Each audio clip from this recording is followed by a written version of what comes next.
We are live.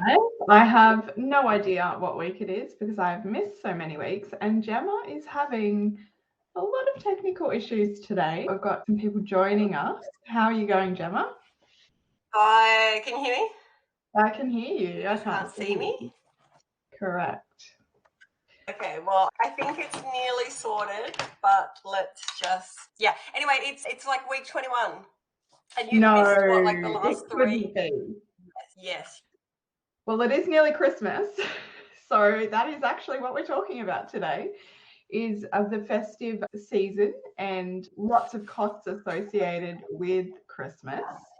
Let us know in the chat if you have any specific questions in relation to this festive period of Christmas and New Year, and if you celebrate it, or even if you don't celebrate it, whether it's still quite an expensive time of year for you for other reasons. Oh, you're here. Hi. That was so stressful. Yeah, that's okay. I have two questions for you, Gemma, two really important questions. What is your favourite part of the festive season?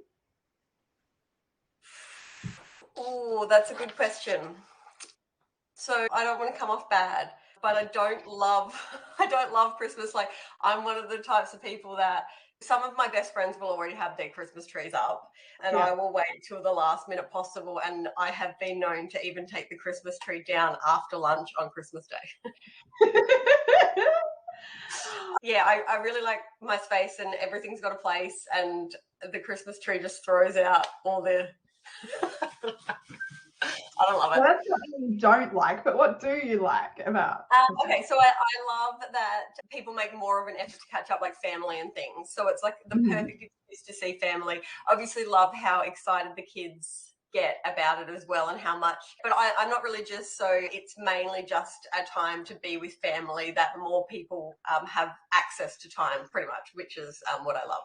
What about you? It would definitely be Christmas carols, specifically the Christmas carols on the beach in Surfers Paradise. That is like the ultimate 3 hours of my entire year.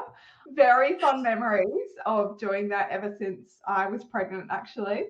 And yeah, just the vibe and the atmosphere more than anything else. Again, also not religious, but still love the festive season and everything that comes with it. And I'm always, I wouldn't say shocked, but I don't find Christmas to be all that expensive time of year in comparison to the rest of the year, with the exclusion of maybe some key presents, if there's larger presents. But how about you? Do you find it to be a more expensive time of year?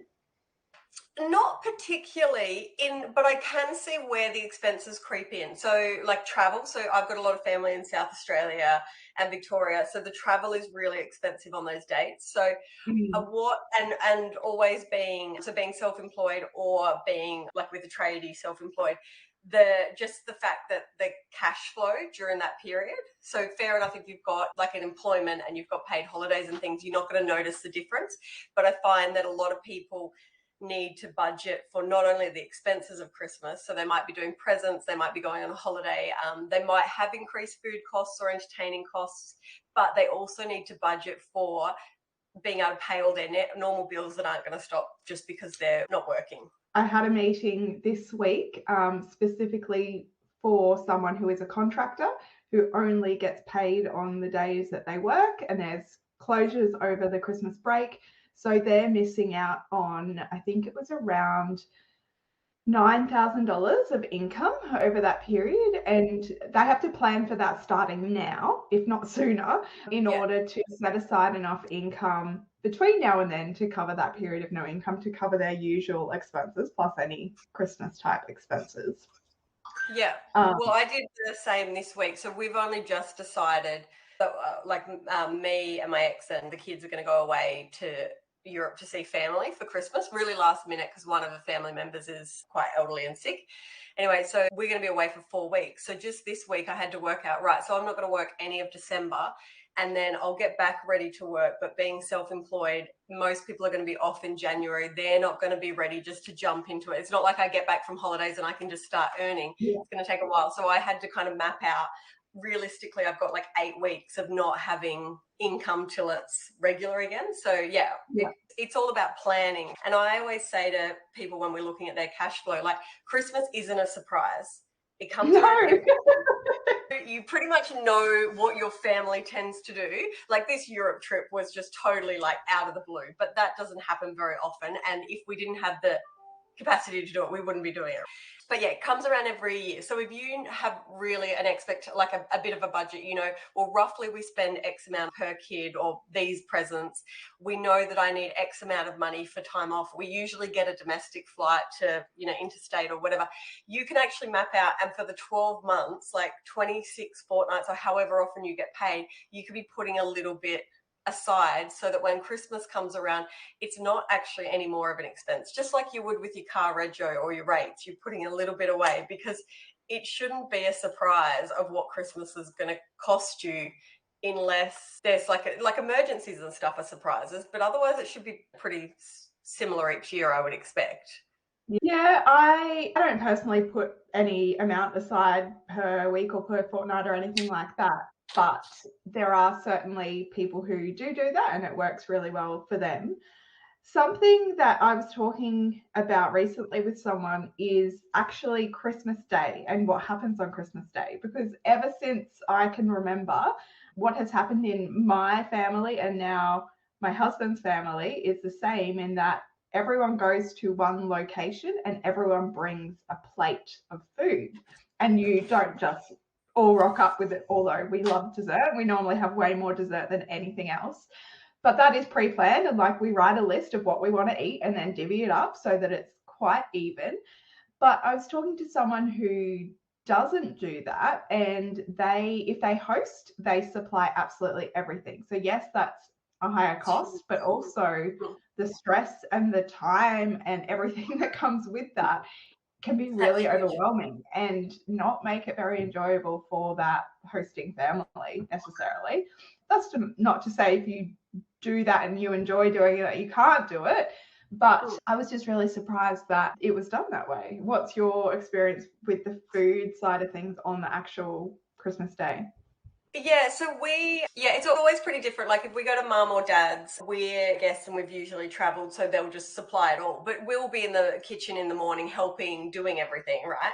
Whereas like if we have it at my house the last few years, we, being the host, we've done the main part of it, like the meat and whatever, but people have bought a salad or a dessert. But yeah, most people like contribute.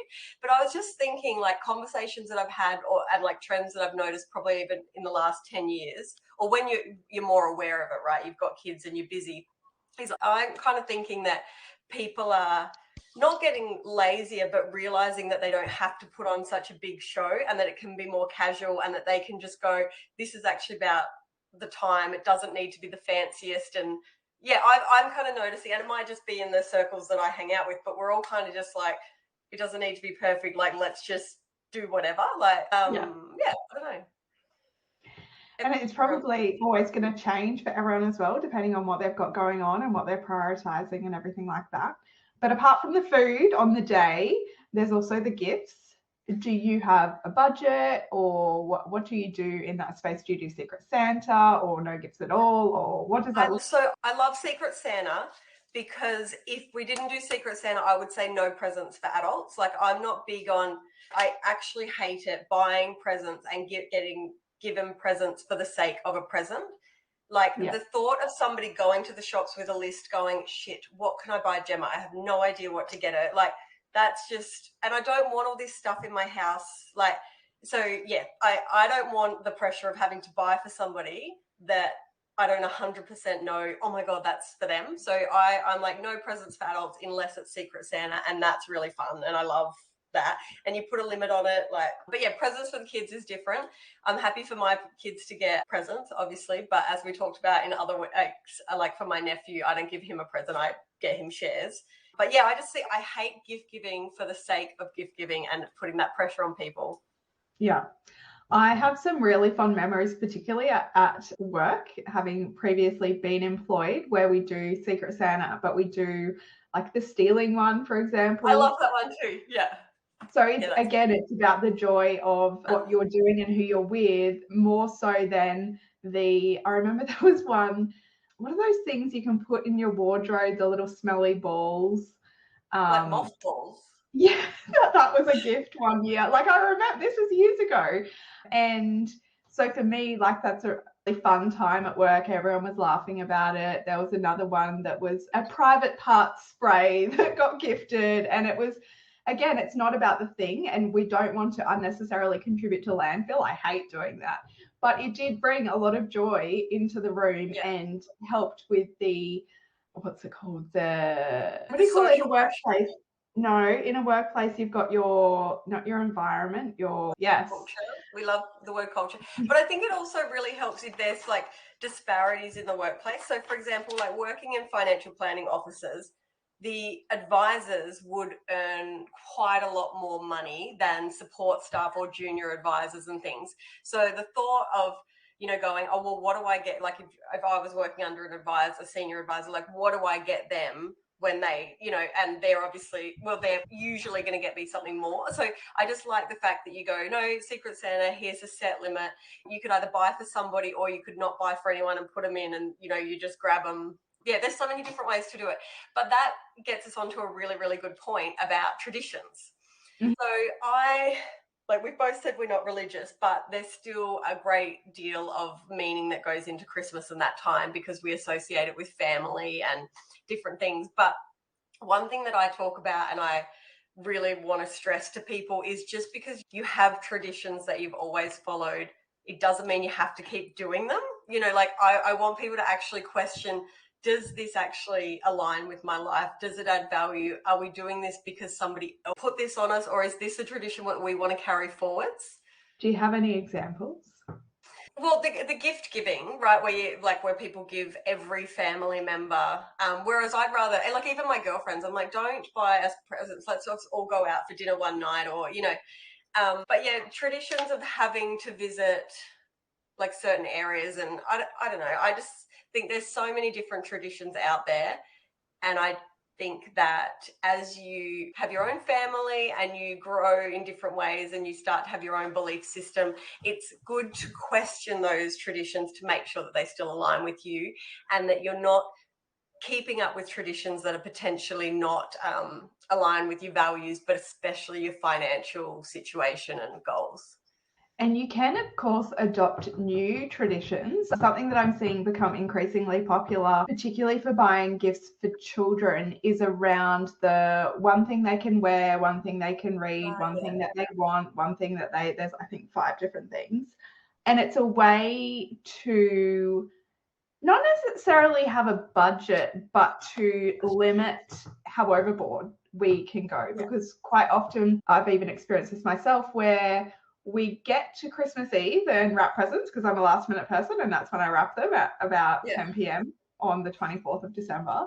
And I look at everything and I think, is this enough? And I do that as well. And it's always...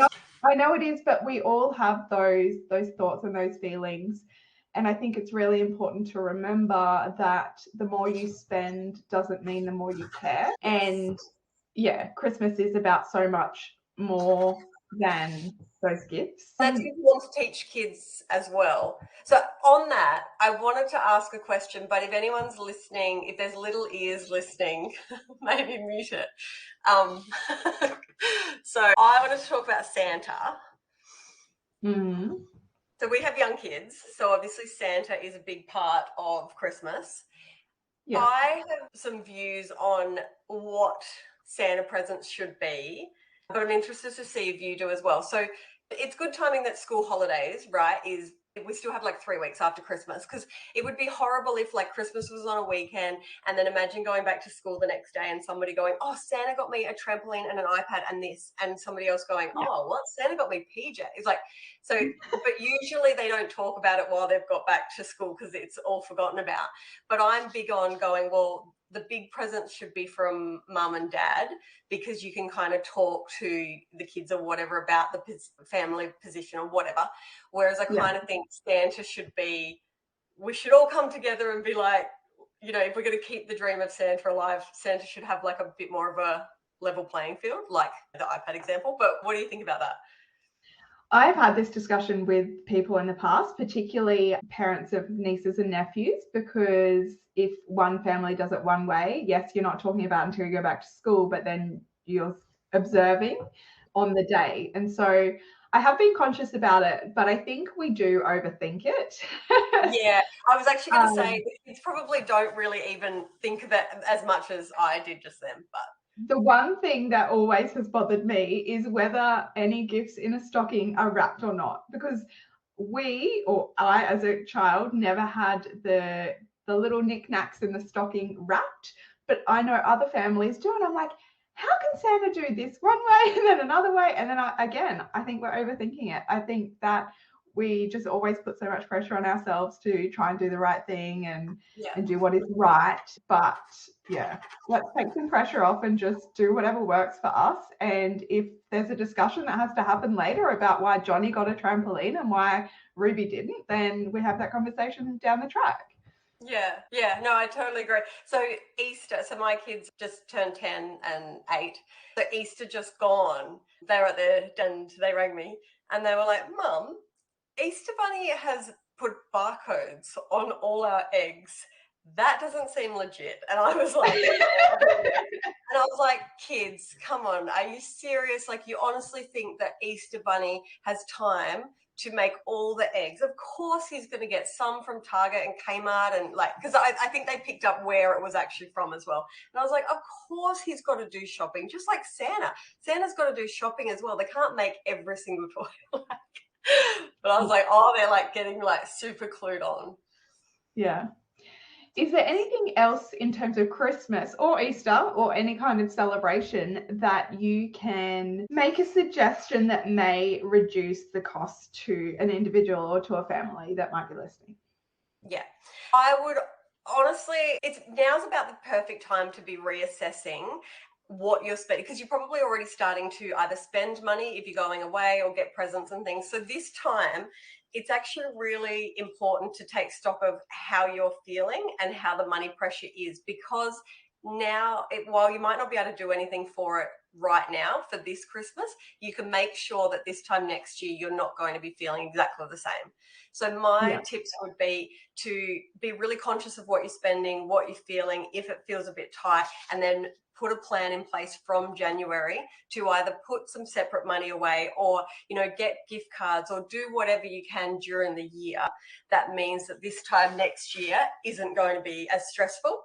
So that's my number one tip. The other one would be reassessing the traditions. And that can be hard because maybe they don't align with you, but it's very important to your parents or your grandparents. And it's not something that everybody can just go, well, we're not doing that anymore. Obviously, there's some family pressure, but perhaps you talk about other alternatives or alternating. Every second year you'll do something like that.